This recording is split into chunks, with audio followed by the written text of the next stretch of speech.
안녕하세요. 저는 60대 중년의 여성입니다. 내 사연을 담은 글을 써서 보내야겠다고 늘 생각했으면서도 막상 제 소개부터 하는 것부터가 막막하네요. 나 자신을 뭐라고 설명할 수 있을까요? 제 스스로 기구한 팔자라고 말을 하고 싶진 않지만 남들이 보기에는 저는 불쌍하고 가여운 여자였을 겁니다. 저는 제 인생에 있어서 가장 소중한 존재를 잃어버렸기 때문이죠. 남편 잃은 여자는 과부라고 하고 부모 잃은 사람은 고아라고 하는데 자식 잃은 사람을 부르는 말은 없다더군요. 그래서 저도 저를 뭐라 설명해야 할지 모르겠습니다. 수십 년 전 안타까운 일로 어린 아들 둘을 떠나보내고 저는 늘 그 죄책감과 상실감을 가진 상처 입은 마음으로 살아왔습니다. 한때는 자식들 따라서 떠나고 싶은 마음을 먹기도 했지만 부모님께서 주신 귀한 목숨을 제 마음대로 함부로 할 수가 없었어요. 그래서 어쩔 수 없이 연명하듯이 살아왔던 저였습니다. 억지로 살아서 그런지 마땅히 인생에 대단한 일을 한 것도 없고 남들에게 자랑할 만한 일도 없었네요. 그랬던 제가 이 나이에 인생 최고의 일을 경험하게 되었습니다. 저도 직접 겪어보고도 몇 번이나 현실이 맞는지 확인을 해야 했던 일이었죠. 그래서 제가 오늘 그 사연을 한번 보내보려 합니다. 그 시절에야 다들 못 사는 사람들이 태반이었겠지만 저 역시도 넉넉하지 못한 가정에서 어려서부터 배고픔에 익숙해질 정도로 어려운 환경 속에서 자랐습니다. 가난하고 식구 많은 가족들 사이에서 저는 부모님께 관심을 받는 자식도 아니었었죠. 좁은 집에 여러 식구들로 늘 북적거리는 집이었는데도 저는 이상하게 항상 외롭고 쓸쓸한 심정이었어요. 뭔가 마음속에 허한 공간이 있는 것처럼 느껴졌었죠. 우리 가족 모두 살기 위해 몸부림을 친다고 해야 할까요? 가족들 간에 서로를 봐줄 여유는 없었고 다들 앞만 바라보며 살았습니다. 그런 가족들 틈바구니에 있다 보니 저도 자연스레 가족들을 닮아갔고 얼마 없던 웃음마저 사라진 생활을 하고 있었죠. 그 당시 저에게 행복이라는 단어는 그 뜻만 알고 있었을 뿐 저와는 거리가 먼 단어 그리고 감정이었어요. 그런 저에게 행복이라는 걸 느낄 수 있게 해준 사람이 바로 제 남편이었습니다. 남편과 하게 된 연애로 인해 전 새로 태어난 사람처럼 얼굴이 밝아지고 활기를 찾으며 20대였던 제 나이와 맞는 모습을 찾아가고 있었어요. 남편과 하루라도 빨리 살림을 차리고 한 집에서 살고 싶었지만 우리 두 사람 모두 집안 형편이 넉넉하지 못했고 우리들 능력도 좋지 못했죠. 남편은 일용직 노동자였고 집안의 장남 대신 가게를 책임지고 있던 사람이었습니다. 그런 탓에 결혼에 대한 꿈만 가지고 오랜 연애를 하게 되었죠. 연애 중간 양쪽 집안에서 다른 사람과 결혼을 하라며 우리를 흔들기도 했지만 우리는 서로만이 평생의 짝이라고 생각하고 마음 변치 않은 채 연애를 했고 결국에는 결혼에 꼴이 날 수 있었죠. 결혼을 했다고 한들 우리 두 사람 형편이 좋아졌던 건 아니었지만 그런 건 상관없었어요. 진심으로 사랑하는 남편과 한 이불을 덮고 같은 장소에서 눈을 뜨고 살 비비며 살고 있다는 게 그 무엇보다 중요했고 그 누구보다 행복한 여자로 만들어주었죠. 결혼 생활이 꽤 지나고도 형편이 빨리 피진 않았지만 우리 두 사람에게 전 재산이라고 할 수 있는 아들을 둘이나 낳으며 행복하게 지내고 있었습니다. 그런데 그 일이 생기게 되었죠. 일을 하러 나간 남편이 연락이 되지 않았어요. 그 당시에도 일용직으로 일을 하고 있다 보니 가끔은 멀리 다른 지역으로 며칠간 일을 하고 돌아오는 경우가 있었습니다. 멀리 나갈 때면 항상 머무는 숙소에서 전화를 주던 사람이었죠. 연락 없는 남편으로 인해 걱정이 되었던 저는 공사 현장으로 전화를 하게 되었고 그곳에서 숙소 쪽으로 연결을 시켜줬죠. 그런데 퇴근을 진작에 했을 거라는 남편이 돌아오지 않았다고 하는 겁니다. 전화를 받은 사람은 남편이 어디서 다른 동료들과 술 한잔 하고 있을 거란 말을 했지만 우리 남편은 그럴 사람이 아니었어요. 술을 먹더라도 꼭 가게 사장님께 전화를 빌려 전화를 주던 사람이었죠. 별일 없을 거라 생각을 하며 우선은 남편의 연락을 기다려보기로 했습니다. 하지만 하루가 지나서도 연락이 오지 않았고 나중에는 현장 측에서 남편을 찾는 연락이 역으로 돌아왔죠. 남편에게 무슨 일이 생긴 게 확실했습니다. 아이들을 데리고 남편이 사라진 곳으로 내려가게 되었죠. 그곳에서 아이를 데리고 남편을 찾기 시작했습니다.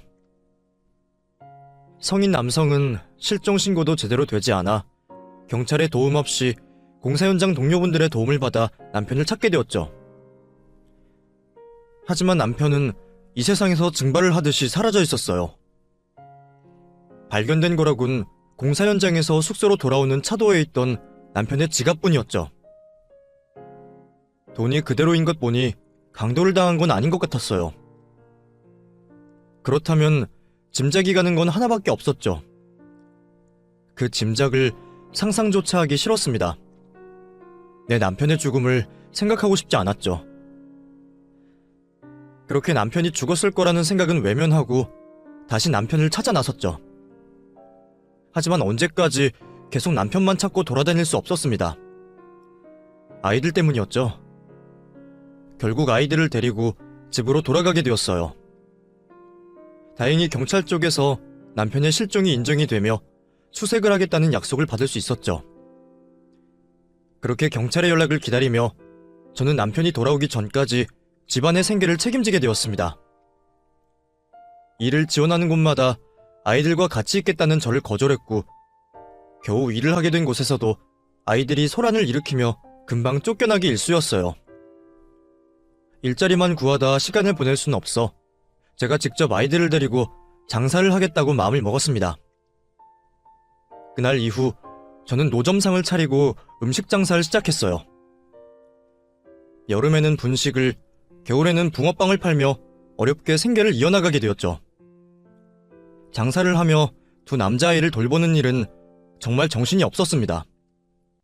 잠깐이라도 한눈을 팔면 사라지는 아이들 때문에 장사하는 중간에 아이들 찾아 나선 게 여러 번이었죠. 아이들 때문에 항상 불안했지만 돈을 벌기 위해서 그 방법밖에 없었습니다. 그러다 제 인생을 한 번 더 나락으로 빠뜨리는 그날이 되었죠. 그날은 신기할 정도로 장사가 잘 되는 날이었어요. 손님들이 몰리더라도 밀물처럼 한꺼번에 몰렸다 썰물 빠지듯이 한꺼번에 빠지는 게 보통인데 그날은 시작한 날부터 하루 종일 손님들이 끊이지 않았죠. 장사 시작 후 처음으로 밀려드는 손님들로 전 정신이 없었습니다. 잔돈이 부족하여 은행도 여러 번 다녀와야 했고 조금이라도 더 팔기 위해 재료를 사러 갔다 와야 했을 정도로 말이에요. 정신없이 바빴지만 코에선 콧노래가 나올 정도로 기분이 좋았습니다. 안 그래도 며칠 전부터 아이들이 통닭을 먹고 싶다고 노래를 부르고 있었는데 그날의 번 돈이면 마음 편히 통닭을 사주고도 남을 정도로 벌고 있었으니 말이죠. 왜 장사가 잘 되는지는 생각하지도 않고 신이 난 채로 정신없이 손님을 받고 있었습니다. 그런데 그때라도 알아차려야 했어요. 행운 뒤에는 꼭 불행이 뒤따라온다는 걸 말이죠. 눈대중으로 밀려있는 손님들을 확인한 뒤 반죽이 모자라다는 걸 알게 되었습니다. 그래서 반죽물을 더 만들려고 박스 안에 있는 밀가루를 꺼내려는 순간 귀를 찢을 듯한 자동차 브레이크 소리와 함께 쾅 하며 자동차 사고 소리가 연이어 들려왔죠. 노점에 있던 손님들을 비롯하여 거리에 있던 행인들까지 모두 굉음이 나고 있는 사고 현장을 쳐다봤어요. 저 역시도 당연히 그쪽으로 눈이 향할 수밖에 없었죠. 그런데 고개를 돌리는 그 순간 불길한 기운이 저를 엄습해왔습니다. 이상한 기분에 급히 아이들이 놀고 있었던 곳을 봤지만 아이들은 그곳에 없었어요. 아이들이 제 곁에 없다는 걸 그제서야 눈치채게 된 거죠. 그때부터 정신이 반쯤은 나가 있었던 것 같아요. 저도 모르게 발길이 사고가 난 쪽으로 향했고 사고 현장을 둘러싸고 있던 사람을 밀치며 다가갔죠. 그리고 그곳에는 차가운 아스팔트 바닥에 누워있는 제 아이들을 확인하게 되었습니다. 아이들에게 뛰어왔던 저는 흐르는 피를 닦으며 사람들에게 도와달라 목을 놓아 소리쳤어요. 아이들을 지혈하며 제발 병원에 이송될 때까지만 숨이 붙어있어 주길 바랬죠. 제가 알고 있는 모든 신들에게 부탁을 했습니다. 이 아이들이 저에게는 전부이니 제발 뺏어가지 말아달라고 마음속으로 빌고 또 빌었어요. 구조대가 사고 현장으로 들어오고 아이들을 이송하며 응급조치를 취하는 모습을 보게 되자 신락 같은 희망이 있을 거라고 생각했습니다. 하지만 두 아이 모두 병원에서 손을 써보기도 전에 세상을 떠나게 되었어요. 아이들의 사망 선고를 듣고 나서는 모든 걸 포기하고 싶은 심정이었습니다. 남편도 모자라 이제는 이 세상의 전부인 두 아이마저 데려가다니 하늘이 저보고 죽으라며 낭떠러지로 떠미는 것 같았죠. 그날 이후 정신을 놓고 살게 되었어요. 집은 아이들의 흔적이 군데군데 남아있어 들어가 지낼 용기가 나지 않았습니다. 그래서 거리를 떠돌며 하루 종일 하늘을 원망하고 있었죠. 그러다 우리 아들 또래의 아이들을 보게 되면 정신을 못 차리고 그 아이의 뒷모습만 보고 쫓아갔던 것 같아요. 내 아이가 아니라는 걸 알면서도 그 아이가 뒤를 돌아볼 때 제 아들의 얼굴을 하고 있을 거라고 말도 안 되는 상상하면서 말이죠. 그러다 어느 날 문득 이렇게 인생을 허비해서는 안 되겠다고 싶었어요. 갑자기 무슨 영문에 그런 생각이 들었는지 모르겠지만 제가 그렇게 사는 것이 내 아이들에게 부끄럽고 못할 짓이라는 생각이 드는 겁니다. 그래서 앞으로 남은 저의 인생을 다른 이들을 위해 희생하며 살기로 마음먹었죠. 어차피 저는 목숨만 붙어있을 뿐 제 인생은 아이들이 죽었을 때 함께 죽었던 거였으니까요. 그래서 저는 사람들을 돕는 일을 하는 사회복지사가 되기로 결심했습니다. 늦은 나이에 공부가 쉽지만은 않았지만 앞으로 제 인생에 어떤 어려움이 있더라도 아들 잃은 슬픔에는 비할 바가 아니었어요. 그래서 저는 묵묵히 어려움을 감수하며 결국 사회복지사가 될 수 있었죠. 그렇게 사회복지사가 된 저는 그 후로 도움이 필요한 사람들을 찾아다니며 사람들을 돕는 일에 제 삶을 사용하게 되었습니다. 그러다가 경수를 만나게 되었죠. 처음 경수를 만났던 건 길 위에서였어요. 무슨 일인지 보호자도 없이 길 위에 홀로 있던 경수는 자신이 어디서 왔는지 자기 이름이 뭔지도 알지 못했습니다. 나이를 물어도 모르는지 고개를 젓는 아이는 얼핏 봐서는 6, 7살 정도로 보였어요. 처음에는 길을 잃어버린 것 같아 경찰서에 데려갔지만 경수를 찾는다는 신고는 없었습니다. 경찰들을 도와서 열심히 아이 부모를 찾아보고 아이의 얘기를 들어보려 했지만 아무 소득이 없었죠. 결국 사회복지사인 제가 갈 곳 없는 경수를 잠시 돌봐주게 되었습니다. 혹시 아이가 어른들이 무서워서 말을 하지 못하나 싶었던 저는 시간을 두고 차분히 아이에게 다가가려 했어요. 아가, 집이 어디야? 이름이 뭐야? 부모님 보고 싶지 않아? 엄마께서 찾으실 것 같은데? 아이가 자기 이름이라도 알고 있어야 부모를 찾을 수 있을 거다 싶어서 아이의 이름이라도 꼭 알고 싶었지만 저의 끊임없는 노력에도 경수는 아무것도 기억해내지 못했습니다. 처음에는 말도 제대로 못하는 걸 보고 아이가 지능에 문제가 있나 싶을 정도였어요. 결국 찾는 사람도 나타나지 않고 신원을 모르는 그 아이는 고아 신세가 되어야 했습니다. 그리고 아이는 보육원에 가야만 했죠. 그런데 저는 그 아이가 자꾸 눈에 밟혔어요. 처음에는 아이를 잃었을 부모에게 공감이 되어 하루빨리 부모를 찾아주고 싶었는데 혹시 버림받았을지 모른다는 생각을 하니 아이가 걱정이 되더라고요. 얼마나 데리고 있었다고 벌써 아이에게 정이 들어 있었죠. 게다가 아이가 보육원으로 가면 잘 지낼 수 있을지 걱정이었습니다. 아직 말도 제대로 못하고 아무것도 기억 못하는 아이라 저희 집에서도 이제 겨우 조금 적응해서 밥이라도 먹을 정도였는데 그런 아이가 또 환경이 바뀌게 되면 얼마나 힘들어질까 싶었어요. 우리 아들들과 비슷한 또래의 경수를 보며 아들 생각이 났던 저는 경수를 계속 임시보호하기로 결심을 했습니다. 아직 입양까진 모르겠지만 경수가 괜찮아질 때까지만이라도 제가 데리고 있으면 좋겠다 싶더라고요. 경수도 그 사이 저와 정이 들었는지 다행히 저를 엄마처럼 따라주었습니다. 저 또한 그런 경수를 제 친아들같이 생각하며 최선을 다해주고 싶었죠. 그렇게 저는 이름도 모르던 아이에게 경수라는 이름을 붙여주고 아이가 천천히 회복하기를 기다려주었어요. 말을 못하는 걸 보고 문제가 있나 싶었지만 일시적인 문제일 뿐이었는지 치료를 받기 시작한 경수는 나날이 좋아지는 게 보였습니다. 여전히 과거를 기억하진 못하지만 말도 하고 점점 생활에 적응해가며 이듬해부터는 무사히 학교도 다닐 수 있게 되었어요. 다른 사람들은 제가 고아인 아이를 데리고 와서 키우는 걸 고생이라고 말하기도 하고 또는 대단하다고 치켜세우기도 했지만 그건 아무것도 모르고 하는 소리였어요. 오히려 제가 경수를 보며 많은 힘을 얻었거든요. 자식들 떠나보낸 뒤로 행복해질 자격도 없다고 생각하며 살았던 제가 경수 덕분에 오랜만에 웃을 수 있었습니다. 그렇게 저는 경수를 제 아들로 품으며 경수와 함께하게 되었죠. 남들이 보기에는 저희도 보통의 모자지간 같아 보였을 겁니다. 그리고 저는 그게 꽤 기쁘고 행복했어요. 다시는 듣지 못할 거라 생각했던 엄마 소리를 들을 수도 있을 거라 생각했죠. 아이를 데리고 있다 보니 저도 자꾸만 욕심이 생기기 시작했어요. 자식같이 키우자고 해서 정말 제 친자식이 되기를 바랐던 게 아니었는데 저도 모르는 사이 경수에게 거는 기대와 바람이 점점 많아지게 되었습니다. 그래서 공부하라 잔소리하고 자꾸만 그 아이의 인생에 끼어들 생각을 하고 있었더라고요.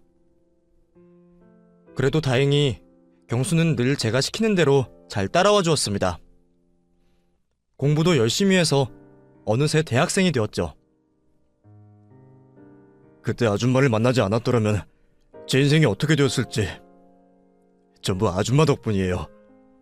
제가 꼭 성공해서 언젠가 보답할게요. 경수는 제게 꼭 보답을 하고 싶어 했지만 언제부터인가 저의 간섭을 부담스러워하는 듯 했습니다. 하지만 그 당시 저는 경수가 그런 마음을 품고 있는지 몰랐고 뭐든 시키는 대로 제 뜻에 따라서 하는 걸 보며 모든 게 괜찮다고 생각했죠.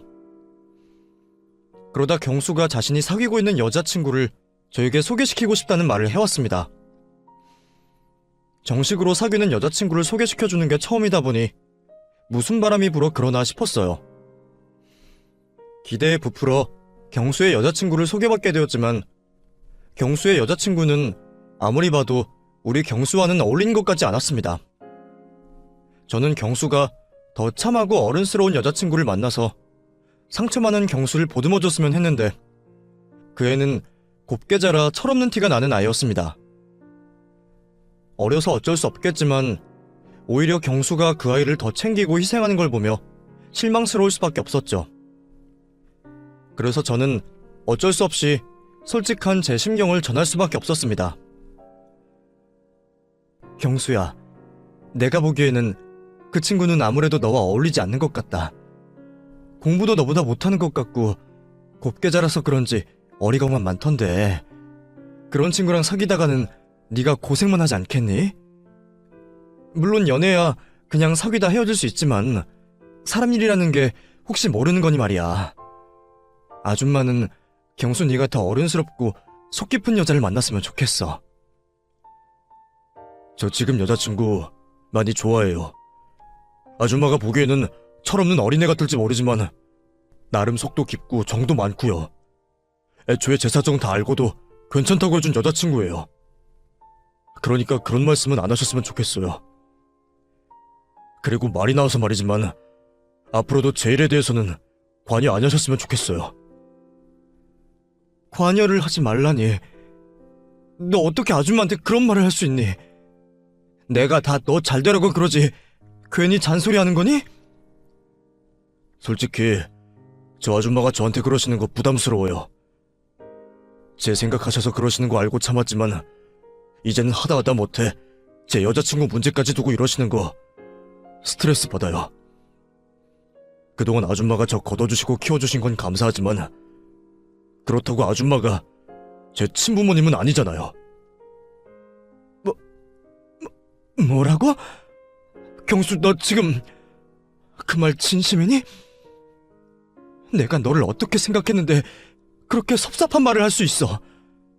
그래, 내가 네 친부모도 아니지만 나는 너를 내 아들처럼 키웠어. 그만큼 사랑하고 아꼈고. 그런데 경수, 네가 그런 말을 하면 내 속이 어떻겠니? 그래서 더 말을 못했던 겁니다. 친부모님이었으면 진작 화냈을지 몰라요. 아무리 부모라도 과한 간섭은 하면 안 되는 건데 아주머니는 저한테 간섭을 하고 걱정을 하는 걸 넘어서 집착하는 것까지 느껴져요. 저를 아줌마 아들의 대체품처럼 생각하시는 것 같다고요. 아줌마가 자꾸 이러시면 저 앞으로 아줌마랑 잘 지내기 어려울 것 같아요. 집착이라니, 대체품이라니, 너 정말 너무하구나. 저는 전부 아이를 위해서 했던 일들이 경수에게는 부담이고 집착이었다는 말에 저는 큰 충격을 받고 말았습니다. 그리고 어리석게도 상처를 받고 말았죠. 내가 주면서도 돌려받기를 바라면 안 된다고 생각했었는데 저도 모르게 그 아이가 제게 자식 노릇하기를 바랐던 모양입니다. 그래서 내 욕심대로 아이가 행동하기를 바랐던 것 같아요. 경수도 참을 만큼 참았던 건지 결국 속마음을 내비쳤고 그 일로 저희는 갈등을 빚게 되었습니다. 그리고 그 후 저희 사이는 서먹해지고 전처럼 가까이 지낼 수가 없었죠.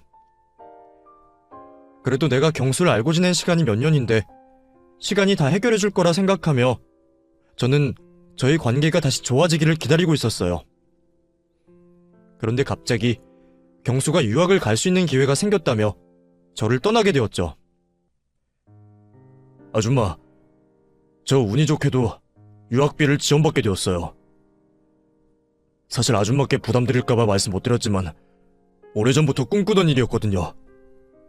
그래서 저 이번 기회에 포기하고 싶지 않아요. 유학이라니, 나는 그런 일은 전혀 몰랐구나. 아무리 그래도 혼자 괜찮겠니? 사실 저 혼자 가는 거 아니에요. 여자친구랑 같이 가기로 했거든요. 사실 그래서 아줌마한테 먼저 소개시켜드렸던 거예요. 저희 그만큼 진지한 사이이고 서로 많이 의지하고 있어요. 그때 말씀드리려고 했는데 그런 일이 있어서 말씀을 미리 못 드렸어요. 저희가 아직 철없어 보일지 몰라도 나름대로는 생각이 있고 자신 있어요. 그러니까 믿고 보내주셨으면 좋겠어요. 이미 성인이고 대학생이니 자기 마음대로 하라면 언제라도 할 수 있는 경수였지만 착한 경수는 그 와중에도 제 기분을 상하지 않게 하려 노력하고 있었습니다. 그래서 저는 그런 경수를 아무 말 없이 보내줄 수밖에 없었죠. 그렇게 경수가 떠나고 저도 혼자 생각을 많이 하게 되었습니다. 지난 20년 가까운 시간 동안 경수를 제 친자식처럼 생각하며 모자람 없이 키웠다고 생각했는데 정작 내가 경수에 대해서는 잘 몰랐던 게 아닐까 싶더라고요. 아이가 뭘 좋아하는지 무슨 꿈을 꾸는지도 모르고 그저 제 생각에 맞춰 아이를 재단하려 했나 봅니다.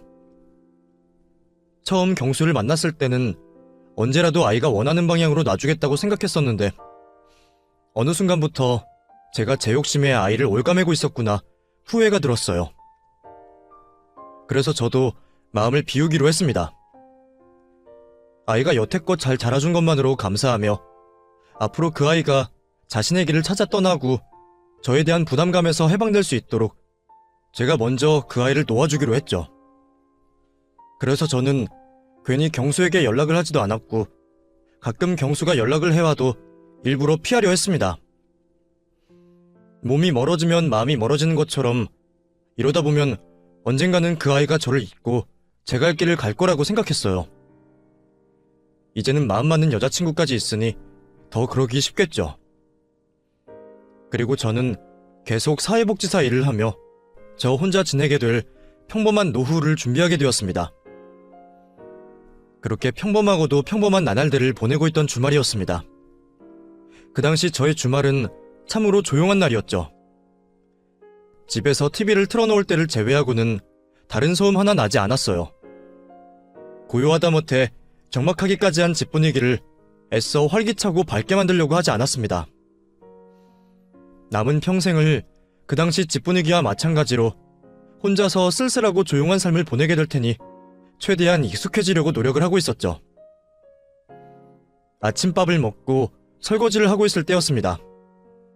어쩐 일인지 누구도 찾지 않는 저희 집에 초인종 소리가 들려왔어요. 무슨 일인가 싶어 밖으로 나가보게 되었죠. 아무런 생각 없이 문을 연 순간 제 눈앞에 꿈같은 상황이 벌어졌습니다. 지금까지 죽은 줄로만 알았던 남편이 제 눈앞에 있는 거였어요. 많이 야위고 늙긴 했지만 분명 내 남편이 맞았습니다. 평생 그리워하며 단 한 번도 잊지 못했던 남편의 얼굴을 제가 못 알아볼 리가 없었죠. 순간 이게 꿈은 아닐까 싶었습니다. 말 한마디, 손가락 하나 움직일 수 없었어요. 꿈이라면 깨지 않기를 바랬기 때문이었죠. 그때 남편이 먼저 제 손을 잡아주었습니다. 제 손을 타고 오는 촉감으로 인해 전 지금 이 상황이 꿈이 아니라는 걸 알 수 있었죠. 여보, 내가 너무 늦게 돌아왔지? 미안해. 나 때문에 그 긴 세월 동안 고생하고 우리 아이들도 나 때문에. 죽은 줄로만 알았던 남편이 제 눈앞에 있는 게 현실이라는 건 알았지만 무슨 말을 해야 할지 또 어떻게 행동해야 하는 건지 모르겠더군요. 그토록 그리워했던 남편을 눈앞에 두고도 저는 비현실적인 상황에 어찌할 바를 몰라 하며 넋이 나간 채로 있었습니다. 그때 남편의 뒤편에서 한 남자가 걸어 나왔습니다. 경수였어요. 이런 상황에 경수까지 나오니 이게 정말 무슨 일인가 싶었습니다. 죽은 줄로만 알았던 남편과 저와 연을 끊겠다던 경수까지 있었으니 말이죠. 연달아 벌어지는 비현실적인 상황에 혼절을 하기 일보 직전이었는데 경수가 저를 잡아주며 말을 해왔죠. 많이 놀라셨죠? 죄송해요. 연락이라도 드렸어야 했었는데 그 사이 번호가 바뀌신 줄도 모르고 있어서 이렇게 연락도 없이 바로 찾아올 수밖에 없었어요. 지금 이게 무슨 일이니? 혹시 네가 이 사람 여기까지 데리고 온 거야? 너 이 사람은 어디서 찾았고 또 경수 너는 어쩐 일로 여기까지 와준 거니? 네, 아저씨 제가 모시고 왔어요. 이야기하려면 시간이 한참 걸릴 테니 우선 여기서 이러지 마시고 들어가서 말해요. 놀라신 마음도 진정시키시고요. 그렇게 남편과 경수를 거실에 앉히게 되었고 오늘 우리가 만나기 전까지의 이야기를 들어볼 수 있었습니다. 저와 언쟁을 벌이고 난 뒤 경수는 예정된 유학길을 여자친구와 함께 떠났다고 했습니다. 저에게 했던 말들로 인해 마음이 안 좋긴 했지만 돌이킬 수도 없는 일이었고 저에게 화가 난 마음도 그대로였다고 했죠. 그래서 저에게 어떤 연락도 하지 않았다고 합니다. 자신이 성공하여 제게 받았던 도움을 갚아주겠다는 생각은 가지고 있었지만 거기까지일 뿐 더 이상의 교류는 하지 않겠다고 생각을 했었다고 해요. 하지만 시간이 점점 지나며 저에 대한 화는 가라앉고 미안함만 남았다고 했죠. 그러던 중 같이 유학을 하던 여자친구가 경수의 아이를 가지게 되었다고 했습니다. 유학생 생활을 하던 중 생긴 아이여서 급하게 식도하지 못한 채 결혼을 하게 되었다고 했죠. 그러다 보니 정신이 없었다고 하네요. 저에게 사과도 하고 자신의 아이가 생겼음을 알리고 싶었지만 공부와 육아를 동시에 병행하는 삶에 작은 틈도 없었다고 합니다.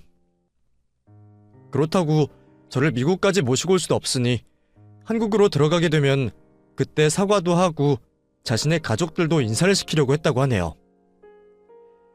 그렇게 시간이 지나고 경수 자신도 아이를 낳고 키우다 보니 제 마음을 조금은 헤아릴 수 있었다고 했습니다. 더군다나 친자식도 아닌 자신에게 그만큼의 정성을 들여 키우는 게 그 누구도 쉽게 할 수 없는 행동이라는 걸 느낄 수 있었다고 했어요. 지금까지 저에게 감사하다는 마음을 가지고 있었고 말로도 표현을 했지만 몸소 그 감사함에 대한 무게를 체감할 수 있었던 건 아이를 키우게 된 이유라고 했죠. 그전까지도 마음에 걸려하던 저와의 다툰 일이 더 죄송스러워졌다고 했어요. 또 하루가 다르게 자라는 아이를 보며 저 또한 언제까지 건강한 모습 그대로 기다려주지 않을 거라는 걸 느꼈다고 합니다. 그래서 하루빨리 저를 찾아가 만나서 사과를 해야겠다고 생각을 했답니다. 하지만 유학 공부 중에 있으니 당장 올 수는 없었죠. 무작정 저와 만날 날만을 기다릴 수 없으니 자신의 미국에 있으면서 저에게 줄 수 있는 도움들을 생각해봤다고 하네요. 머리를 감싸며 생각을 쥐어짜내봤지만 생각나는 것이 없다고 했습니다. 그럴 것도 경수를 잘 키우는 것 외에는 다른 것에 관심을 둔 적이 없었으니까요. 제가 바라는 것도 좋아하는 것도 오로지 경수가 잘 되는 일밖에 없었죠. 그러다 제가 이야기했던 말이 생각났다고 합니다. 제가 경수에게 제 인생 이야기를 하며 남편의 사연을 말한 적이 있었어요. 그 말이 생각났던 경수는 세월이 많이 지났다고 하지만 시간을 가지고 찾아본다며 제 남편을 찾을 수 있지 않을까 싶었다고 해요. 설령 이 세상 사람이 아니라고 해도 남편의 몇 자리라도 찾으면 제게 조금은 위안을 줄 수 있지 않을까 싶었다고 했죠. 그렇게 경수는 한국에 있는 자신들의 지인들과 사람을 써가며 제 남편을 찾기 시작했다고 합니다. 남편에 대한 단서는 거의 없다시피 했지만 경수는 찾아야 한다는 일념 하나로 제 남편을 찾는 일을 멈추지 않았다고 했죠. 또 세월이 이만큼 지났음에도 남편이 나타나지 않는 것을 보면 기존 남편의 신상 정보나 단서는 필요 없을 거라고 생각을 했다고 합니다. 오로지 남편이 사고가 났을 지역과 탐문에 대한 정보를 가지고 찾았다고 했죠. 그러다 마침내 저의 남편이라고 추정되는 남자를 찾았다고 했습니다. 확신을 할 수 없었던 이유는 남편이 지난 과거에 대한 기억을 전혀 하지 못하고 있었기 때문이라고 했죠. 어떻게 누구와 사고가 났는지 몰라도 남편은 자신이 사라진 시점 이전의 기억을 하나도 하지 못했다고 했어요. 기억이 나는 시점부터 자신을 부르는 이름이 따로 있었고 어느 시골집에서 노부부의 일을 거들며 살았다고 했죠. 가끔 머리가 깨질 듯이 아프고 저와 아이들의 모습이 보였다고 했습니다. 하지만 그 장면이 뚜렷하지 않았고 통증이 너무 고통스러워 머리가 아파오고 자신이 모르는 장면이 떠오를 때면 처방받은 약을 먹었다고 했죠. 그런 이유 때문인지 남편은 경수가 자신을 찾는다고 했을 때도 사람을 잘못 찾는 줄로만 알고 있었다고 했습니다. 자신이 어디에서 발견되고 누구였는지 설명해줄 수 있는 사람이었던 노부부가 이에 관련된 사실을 설명하지 않은 채 사망을 하게 되자 이전에도 노부부 밑에서 자라고 일해온 사람이라고 스스로 생각을 했던 거죠. 그래서 제 남편이 맞는지에 대한 확인을 하는데 가장 많은 시간이 걸렸다고 했어요.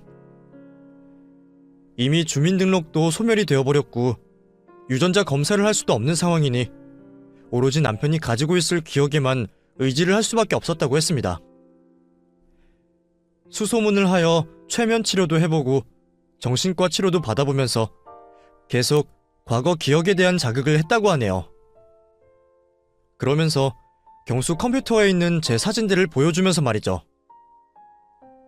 남편이 짧게 기억해내는 것들을 여러 번 확인했다고 합니다. 혹시 다른 의도를 가지고 기억을 해낸 척 할 수 있었으니 말이죠. 그렇게 여러 번 확인 끝에 남편은 경수가 알려주지 않았던 기억을 먼저 꺼내왔다고 해요.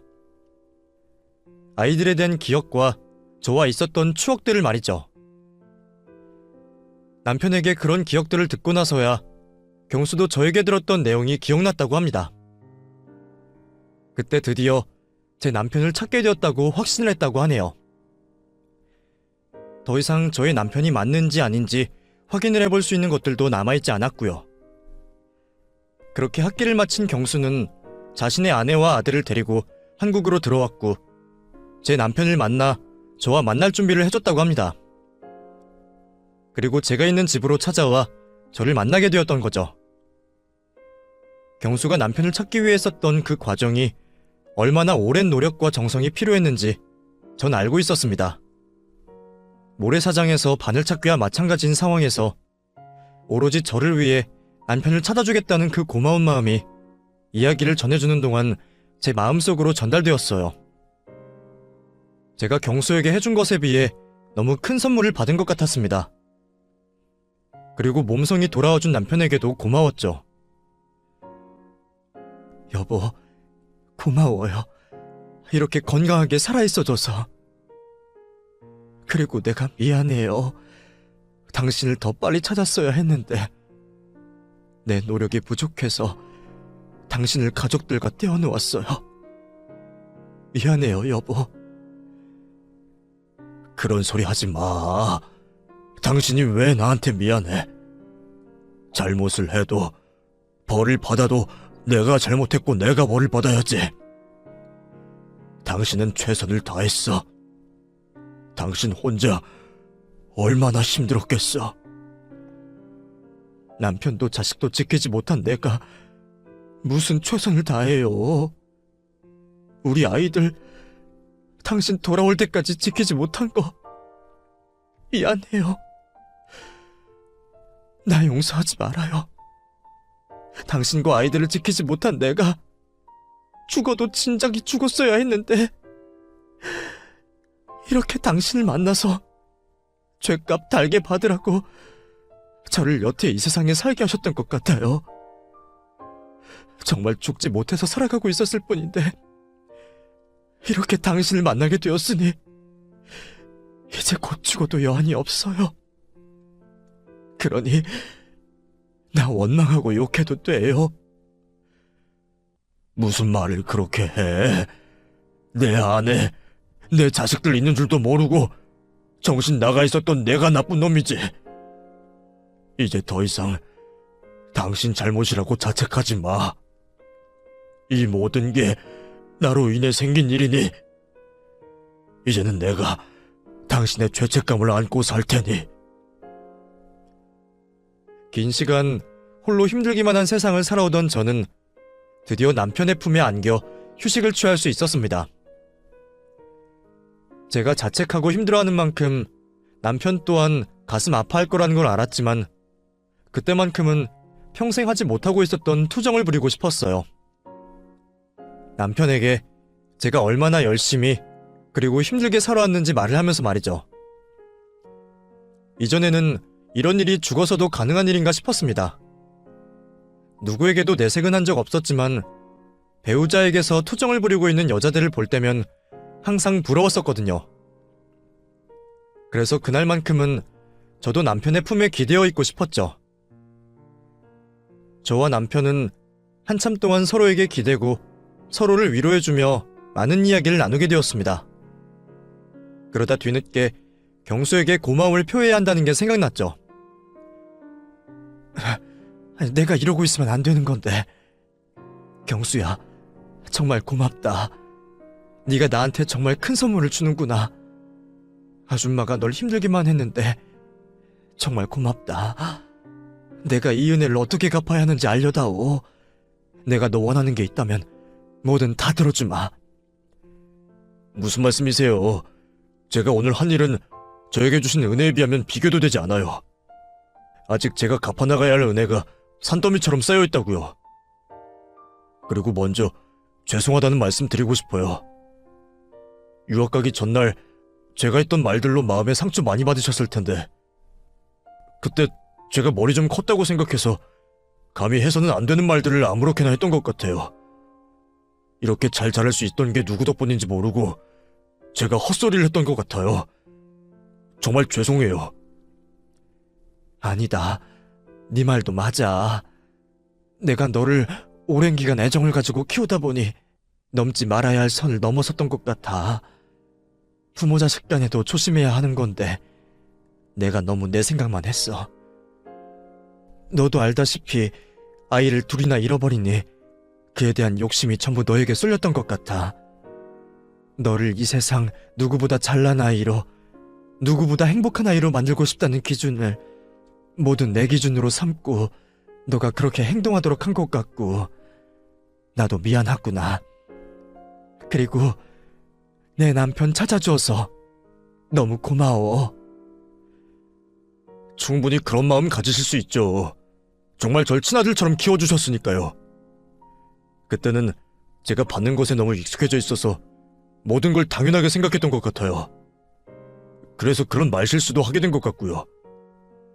유학 가서도 계속 마지막에 다툰 일이 걸렸는데 아이를 낳고 보니 제가 얼마나 잘못한 일인지 알겠더라고요. 저에게 하셨던 행동들 전부 친아들이라고 생각하지 않으면 할 수 없는 일이라는 걸 저도 자식을 키우게 되면서 알게 되었어요. 그래서 말인데 두 분만 괜찮으시다면 절 양자로 받아주시면 안 될까요?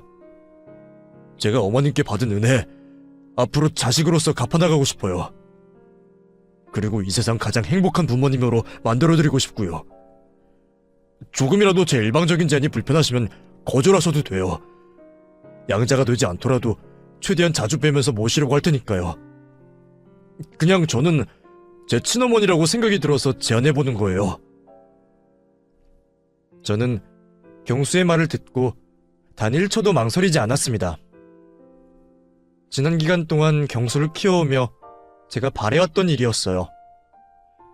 다만 경수 입에서 나오는 거절이 제 마음을 너무 아프게 할 것 같아 단 한 번도 입 밖으로 꺼내지 못했던 말이었죠. 경수가 제 아이가 되어준다면 전 너무 행복할 것 같았습니다. 그래서 남편의 생각도 묻지 못한 채 바로 대답을 하게 되었죠. 내가 왜 거절을 하겠니?